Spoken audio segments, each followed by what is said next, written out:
النهارده بقى هنعمل مع بعض طاجن ورق عنب رهيب باللحمة. شايفين بقى، أنا طبعًا عملت لكم قبل كده ورق العنب، هاوريكم النهارده اللحمة بقى عشان تعمليها بطاجن خطيرة، والسوا بُصّي عاملة إزاي، هو بيحكي عن نفسه. تعالي بقى كده نشوف من الجمال ده عملناه مع بعض إزاي، وسوا المحشي عامل إزاي. بس نسمي الله ونصلي على الرسول، اللهم صل وسلم عليك يا حبيبي يا رسول الله. هنا بقى أنا كان عندي كيس خلطة من اللي كنا عاملينه مع بعض، طلعته وحطيت عليه الرز والخضرة ورُحت لافة ورق العنب. تعالي هاوريكِ ورق العنب بيتلف إزاي، وأقول لِك الخضرة بتتعمل إزاي، قصدي الخلطة بتاعة المحشي بتتعمل إزاي لو أنتِ ما شُفتيش الفيديو قبل كده. بتجيبي مثلًا حوالي كيلو من البصل، بتحطي عليه 2 كيلو من الطماطم، بتقطعيها بصل بادّي له تحميرة خفيفة يا دوبك إن البصلاية تدبل. ركّزي كده في اللف وأنا باحكي لِك الخلطة بتتعمل إزاي.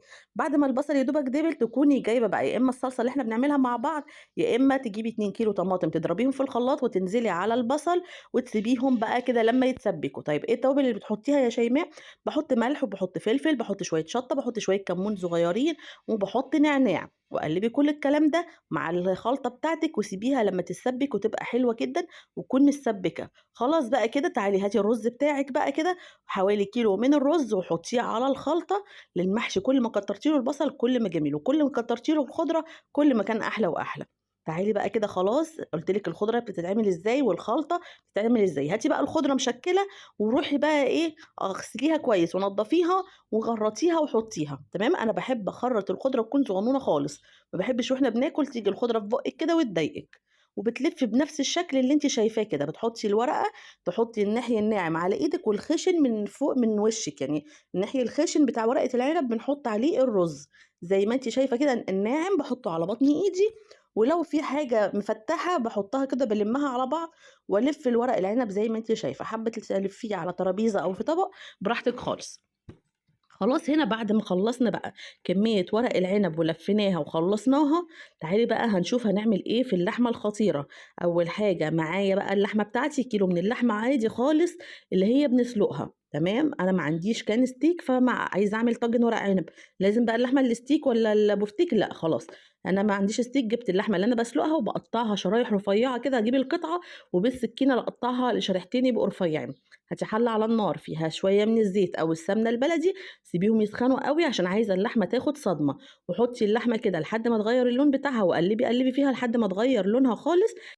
إيه التوابل بقى يا شيماء اللي هننزل بيها؟ تعالي معلقة صغيرة من الفلفل الأسود، معلقة ونُص من السبع بهارات أو بهارات اللحمة، ومعلقة صغيرة من الديمجلاس، نُص معلقة من الحبهان البودر، ونُص معلقة من السُماق، وكمان معلقة صغيرة من البصل البودر، ونُص معلقة من ورق اللورا البودر، ومكعبين من الماجي، ورشة كده من جوزة الطيب. يعني خدي إيه، نُص جوزية كده لو صغيرة، وربع جوزية لو كبيرة، تمام. خلاص قلّبت التوابل كده فيه كويس جدًا، رُحت جاية بقى نازلة بمَيّة مغلية من الكاتل إن أنا أغطّي اللحمة تكون المَيّة مغطّياها، تمام. خلاص سِبت اللحمة بقى هنا تستوي معايا كويس جدًا لدرجة إن هي شربت المَيّة وبس اتبقى فيها شوية صوص، يعني في الحلة كده من تحت في شوية صوص. تعالي بقى اللي هي العروش بتاعة ورق العنب، أنا طبعًا ما بارميهاش لإن باحطها في الطاجن بتاعي.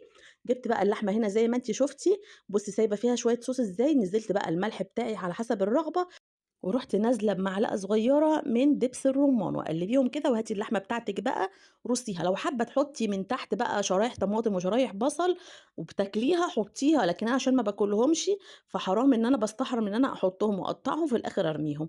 الحاجة بقت غالية فبنحاول إن إحنا إيه، يعني نختصر كده وما نغلّيش الحاجة علينا، وما نخلّي دايمًا الحاجة الموفّرة إن إحنا نعملها اللي هناكلها بس. تعالي بقى رُصّي ورق العنب في الطاجن بعد ما رصيتِ اللحمة بالطريقة اللي أنتِ حاباها. يبقى إحنا حطينا الأول العروش بتاعة ورق العنب، وبعد كده رصيت اللحمة، وبعد كده بارُص ورق العنب. رُصّي بقى بالطريقة اللي أنتِ حاباها، دواير، صفوف طويلة وصفوف عريضة، براحتك، بُصّي اللي أنتِ عايزاه. هاتي بعد كده مكعبين من مرقة الدجاج وافركيهم على وش الطاجن، وانزلي بليمونتين شرايح، وتعالي بقى ننزل بالشوربة. وطبعًا أنا قُلت لِك هنخلّي شوية صوص من اللحمة علشان هننزل على ورق العنب بالصوص ده. بجد هتاخدي طاجن بُصّي لا هتدوقي ولا دُقتِ بعديه. وبُصّي هيشرّفِك جدًا، وأحلى ورق عنب تاخديه في الطاجن. طيب خلاص شوفي أنا حطيت الشوربة أهي حسيت بادوقها حسيت إن هي عايزة شوية ملح، حطيت على الوش ولا باقلّب ولا أي حاجة، حطيت شوية ملح على الوش وهاتي ورقة زبدة، قفّلي بيها الطاجن بتاعِك، طبعًا أنا مولّعة الفرن علشان يكون سخن، مولّعاه قبلها بحوالي 10 دقايق ربع ساعة، قفّلت كده بورقة الزبدة وبعد كده هاتي ورق فويل قفّلي كويس جدًا وخلّيه يبقى محكم كويس جدًا، وحطّي الطاجن ده على البوتاجاز من تحت خالص على الصاجة بتاعة البوتاجاز لمدة نُص ساعة، وبعد كده طلّعيه على الشبكة في الرف الأوسط لمدة ساعة إلا ربع، يعني تسوية الطاجن بياخد في الفرن ساعة وربع بالضبط. بجد أتمنى النهارده الفيديو يكون عجبكم، لايك وشير واللي مش عندي يشترك ويفعل الجرس عشان كل جديد عندي يوصل لكم. شيلي بقى كده اقلبيه في الصينية اللي أنتِ هتحطيه فيها، وشيلي العروش بتاعتِك دي وقدّميه واللحمة مستوية زي الزبدة. أسيبِك بقى مع الجمال ده في رعاية الله وأقول لِك سلام.